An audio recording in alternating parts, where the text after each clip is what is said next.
Marshall is a rock star. Marshall knows that he is a celebrity. When the camera comes out, he pops into action.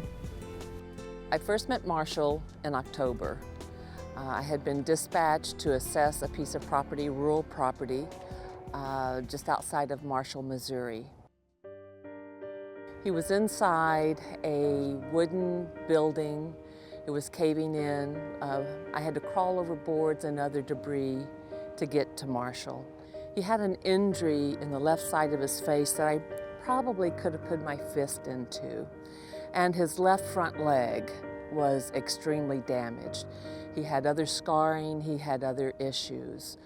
It was apparent that we needed to get Marshall off of that property and to a veterinarian immediately.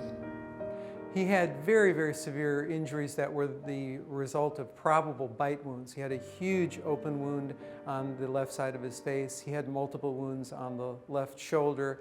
And the infection not only got into his bloodstream, but it actually invaded the bone. And unfortunately, when the bone is infected, it's very difficult, if not impossible, to treat that with antibiotics, which is why ultimately a decision had to be made to amputate that leg. In addition, he was highly parasitized. He was very malnourished and obviously had been neglected above and beyond the traumatic injuries. He had been neglected obviously before and after those injuries were incurred. The property that Marshall was located on, there was approximately 60 other dogs on the property. It was apparent that he was the bottom of the totem pole. He had severe injuries. He had bite marks. He most likely sustained his injuries from other dogs, most likely vying for food, most likely vying for status. He most likely found a place to hide in this building and away from the other dogs. There was a little bit of separation, but if the dogs had really wanted to get to Marshall, they certainly could have. The wounds were most horrific. In fact, I don't know that I've seen another canine with this extent of wounds that was still alive. It literally took my breath away. He was in horrible shape. He was one of the first dogs, if not the first dog, off of the truck, which is a very ominous sign. That meant he was in very dire straits. And in fact, he had spent a night at another veterinary hospital near the site of the actual raid and then was brought back here. Had Marshall not come here, there's absolutely no question that he would not have survived. And quite frankly, without the intervention of our Animal Cruelty Task Force and then the Veterinary Medical Center and then the people in the shelter who provided ongoing nursing care and tender loving care, none of this would have been possible. So, you know, it definitely took teamwork, and it took a very special dog with a very incredible will to live for him to survive. Marshall is a very fortunate dog, a very lucky dog. He went through a lot of surgeries. It's my understanding they actually lost him a couple of times on the surgery table, but evidently he has a grand will to live. He was adopted to a wonderful individual who spent a lot of time with Marshall. She spent a lot of time studying why Marshall would have been in the condition that he was in, and she wrote a wonderful book. And the title of that book is Marshall. And it's geared for not only children, but I think adults can also read Marshall and take something away from that. She focuses on the bullying aspect, and Marshall can help teach children why bullying is not good, why it is not acceptable into our society.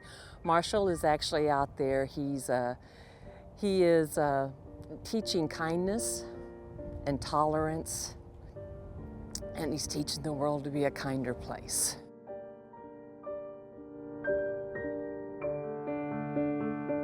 Well, the first time I saw Marshall was actually on the Humane Society website. They had just posted his video on YouTube, and I knew I wanted to get a brother for Mooshie anyway. I just didn't ever think in my wildest dreams that it would have been a special needs dog. And so when I brought Marshall home, a lot had to change in the house. I have hardwood floors, I have tile, I have steps, and I also had a brother Mooshie. I mean, Marshall had never been in a home before. The Humane Society had been his first actual home, so to speak. I really had to separate them at first, just until Marshall began to trust that this was going to be a safe environment for him. He can run. He has chased squirrels. He's actually caught a couple. How he did that, we really don't know, but he's very quick. He loves to play. There's really no physical sensitivities that I can tell when I touch where his leg used to be or on his face where the Humane Society sewed up the scar. There's seems to be absolutely nothing that holds him back. Mushi and Marshall, almost immediately, there was a sense of brotherly love there. When Mushi realized Marshall wasn't going anywhere, there was a natural protection and a sense of just camaraderie right away. And now they have their morning ritual of about 20 minutes of playtime. They sunbathe together when it's nice outside. They're pretty much together all the time. The Humane Society has their Humane Education Department. So Marshall became an ambassador and I volunteered to teach the children that come in the humane education practices and give tours. And I saw this natural connection between children and Marshall.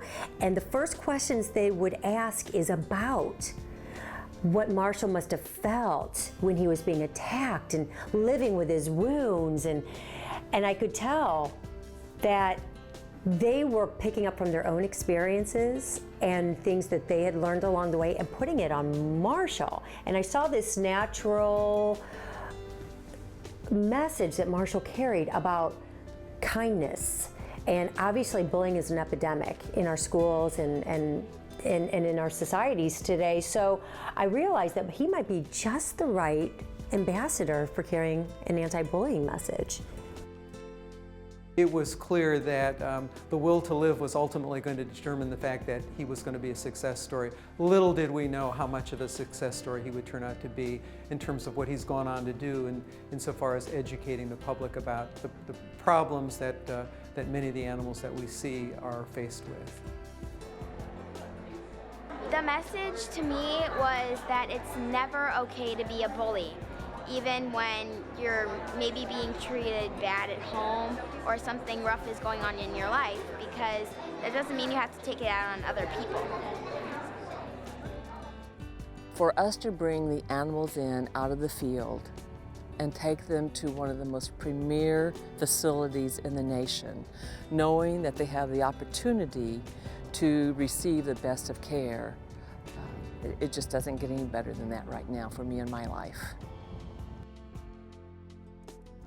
To compare Marshall today to when we first saw him, where he had basically all but given up on life, and to watch him with Cindy at a book signing, and when she is reading her book to children who are surrounding her and Marshall, it's pretty remarkable on it. So it lets you know why we do our job. It lets you know why we go out and we assess these animals and we assess these situations, most abusive, horrendous situations that are reported to us and we respond to. And so to watch him as a rock star, as a shining example of the goodness of life, and to watch him respond with the children during the book signings and the book readings, it is pretty remarkable.